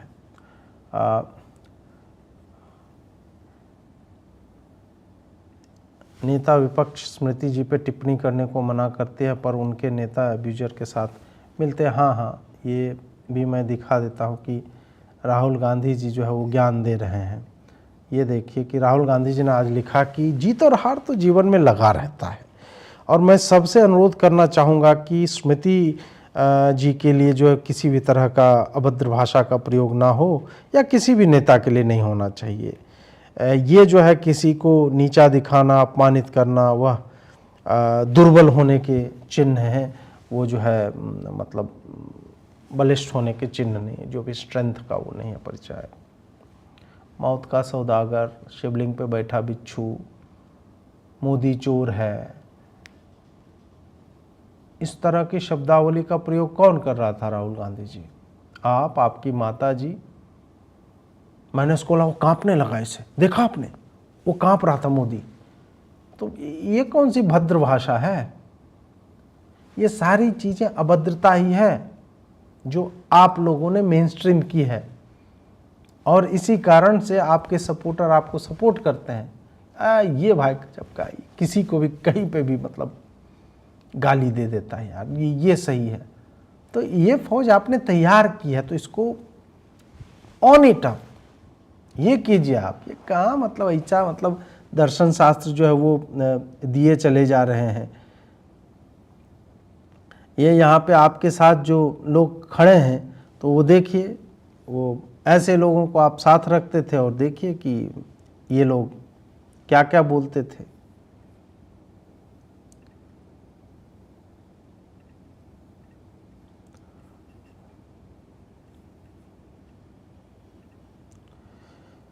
राम राम इंद्रजीत जी, सारे लोग जो आपको पसंद करते हैं, पर मैं नहीं भूला आपके ऊपर जो केस हुए थे उसका क्या हुआ? आपने कोई वो जो केस हुआ, ये सुप्रीम कोर्ट से संदर्भ अगर आप मतलब उसका ले रहे हैं, तो वो उसमें कुछ आगे बात बढ़ी नहीं। वो उसमें होता है क्रिमिनल कंटेम्प्ट जब होता है कोर्ट का, तो अगर आपको फाइल करना है तो कोई भी वकील को सुप्रीम कोर्ट में अगर करना है तो वो अटॉर्नी जनरल ऑफ इंडिया से परमिशन लेनी पड़ती है, अनुमति लिखित में, कि अजीत भारती ने ये बोला है, इस कारण से इसके ऊपर जो है चलना चाहिए केस, तब जो है वो अलाउ करते हैं। तो मेरे ऊपर 2 बार जो है, संभवतः के वेणुगोपाल जी जब थे तब उन्होंने अलाउ किया था, लेकिन उसके बाद से उस पर संभवतः कुछ हुआ नहीं है।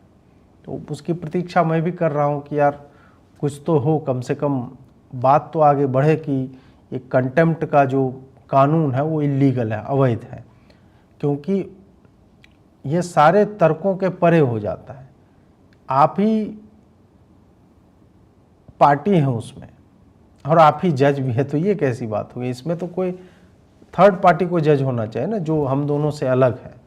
लेट्स से कि कोई संसदीय समिति है, वो इस बात पे निर्णय करे कि मैंने सुप्रीम कोर्ट की गरिमा गिराए, तो एक तरफ मैं रहूं, एक तरफ सुप्रीम कोर्ट के प्रतिनिधि रहे। ऐसे हुआ कि सुप्रीम कोर्ट की गरिमा गिराने का आप ही के फ्रेटर्निटी के एक व्यक्ति ने मेरे ऊपर केस डाला और आप ही उसकी सुनवाई कर रहे हैं, तो ये तो इलॉजिकल है, असंवैधानिक है कि नहीं? क्योंकि कंटेम्प्ट ऑफ पार्लियामेंट तो होता नहीं है, कंटेम्प्ट ऑफ पुलिस तो होता नहीं है, तो भाई तुम में कौन से सुरखाब के पर लगे हुए हैं? वही है कि ये मिलॉर्डगिरी में बिजी है, 51 दिन का समर वेकेशन लेते हैं, उसमें घूमते हैं, इनके ट्रिप्स होते हैं विदेशों में, कौन स्पॉन्सर कर रहा है, क्या करने जा रहे हो, संपत्ति का ब्यौरा आपको नहीं बताना है, जो लेड आउट लॉज हैं उसके हिसाब से आप नहीं चलेंगे, इंटरिम बिल दे देंगे, उसमें ज्ञान दे देंगे, तो ये सारी चीज़ें तो वो सबको समझ में आता है। वही मैंने बोला ना कि हमारी आस्था जो है सुप्रीम कोर्ट में प्रबल से प्रबलतर होती चली जा रही है।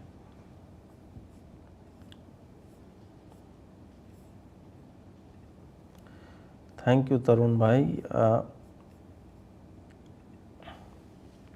अजीत भाई, मेरा कल रिजल्ट आया, मैं सीए बन गया। हमेशा आपके वीडियो से एक जोश मिलता रहा, पढ़ाई और एग्ज़ाम्स के बीच में हमेशा ऐसे ही अच्छे वीडियो लाते हैं। चलिए, बहुत बहुत बधाई हमारे पूरे दर्शकों की ओर से भी उनका प्रतिनिधित्व करते हुए कि आप जीवन में बहुत अच्छा करें और आप करोड़ों रुपये और अरबों कमाई यदि आप कमा सकें तो। क्योंकि मैं ऐसे कुछ सीएज को जानता हूं जो मतलब दे आर वर्किंग गुड, और पैसे कमाना कभी भी अनुचित नहीं होता है, चाहे आपको जो भी उस तरह से बोले। पैसे कमाइए, हाँ उसका एक भाग जो है आप दान में लगाइए, उसका एक हिस्सा आप सदैव भी मंदिर में किसी पे कहीं पे भी कीजिए, इस तरह से कीजिए, क्योंकि वो पैसे वापस फिर आपके पास ही आने हैं, ईश्वर आपको भेज ही देगा। तो वो सारी चीज़ें आप कीजिए। ध्रुव राठी बस एक स्क्रिप्ट रीडर है, उसके पास कोई कॉग्निटिव या कोहेरेंट एबिलिटी नहीं है, but hilarious to see mindless teens and young age guys follow him. Brother, proud to see you over following the idiot. Thank you Saroj ji. अब ऐसे लोग फलते फूलते हैं क्योंकि उनको देखिए इंस्टीट्यूशनल सपोर्ट होता है। ऐसा नहीं है कि मतलब जहाँ तक मैं YouTube को समझता हूँ, तो अगर आप ओरिजिनल कंटेंट बनाएंगे तो वो पुश होता है, बट अगर आपको बहुत सारे लोग जो दूसरे माध्यमों पे प्लेटफॉर्म्स हैं वहाँ से आपको पुश किया जाने लगे, और फिर फार्म्स भी ऐसे चलाए जाते हैं, मोबाइल पे एक ही साथ वीडियो देखा जाए, तो वो सारी चीज़ें भी है। बट मैं उसमें I don't want to get into this. But हाँ, डेप्थ तो उसमें कितनी है वो सब जानते हैं, उसमें उतनी ही गहराई है जितना मतलब खैर रहने देते हैं।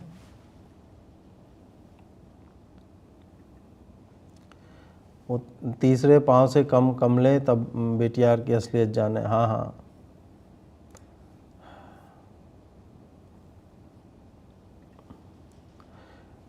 BJP should make you an official spokes person in subsequent. नहीं हिमांशु जी, मैं पार्टी का प्रवक्ता नहीं बनना चाहता, क्योंकि प्रवक्ता बनने पे कहीं ना कहीं यह व्यवस्था रहती है कि आपको पार्टी हर जो काम करे डिफेंड, और मैं पॉलिटिकल पर्सन नहीं हूँ। मतलब मेरे कोई राजनीतिक एम्बिशंस नहीं है कि मैं उस दिशा में आगे बढ़ना चाहूँ, तो वो कभी मैंने उस राह पे कभी सोचा ही नहीं, और पॉलिटिक्स में उस तरह की रुचि नहीं है अभी तक। तो हाँ, यह देख करके अत्यधिक दुख होता है कि जो लोग वहाँ पे बैठे हैं वो कितने मीडियोकर टाइप के हैं।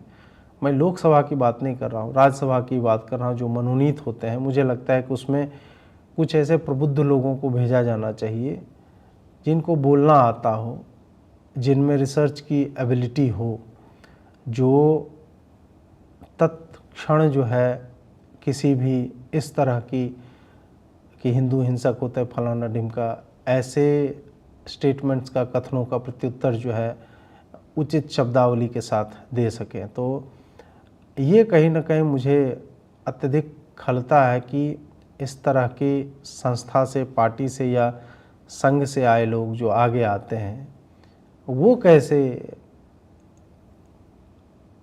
इसकी काट नहीं ला पाते। ये जो है मुझे लगता है कि this is just too much to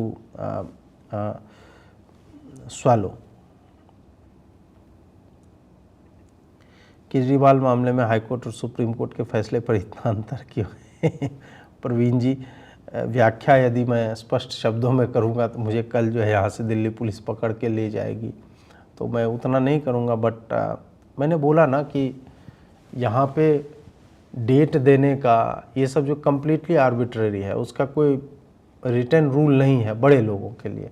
उसमें मतलब कानून के सामने सब बराबर हैं, वो सब जो it is tossed into a bin, तो वो वाली बात हो जाती है। इसमें है कि आप कितने बड़े वकील हैं, आप क्या संध्या काल में जजों के साथ उठते बैठते हैं, पार्टी वार्टी में जाते हैं, और भी तरह की चीज़ों का, वस्तुओं का, सेवाओं का आदान प्रदान होता है आप लोगों के बीच, जो भी है, मतलब मित्रता में पिकनिक पे जा रहे हैं, इस तरह से कर रहे हैं।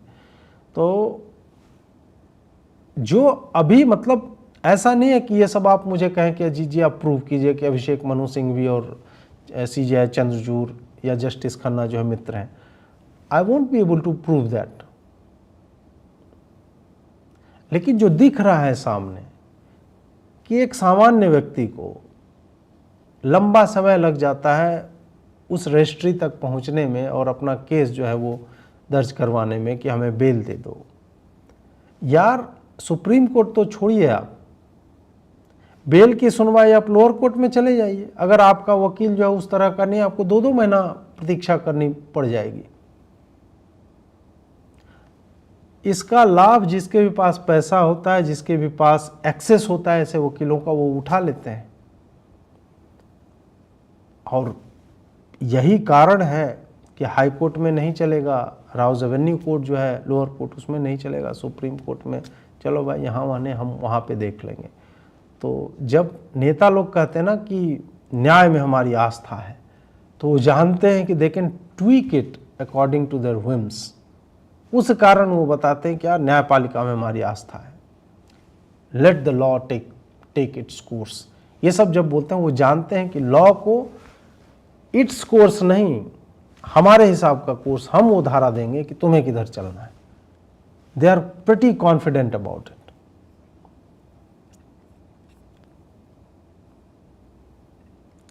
Reformation is needed in our religion for better unity. Religion में नहीं, रिलीजन को फॉलो करने वालों में रिफॉर्मेशन की आवश्यकता है, उनका पुनर्जागरण जो है अत्यावश्यक है। चलिए मित्रों, अब मैं समापन कर रहा हूँ। मैं 2-2 घंटा अब नहीं जाना चाहता हूँ। आप लोग जुड़े, इसके लिए आप सबका बहुत बहुत आभार।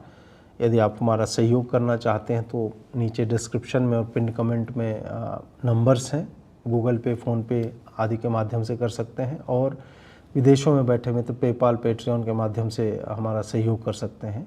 लाइक कीजिए, शेयर कीजिए, सब्सक्राइब कीजिए, जुड़े रहिए। बहुत बहुत आभार। नमस्कार।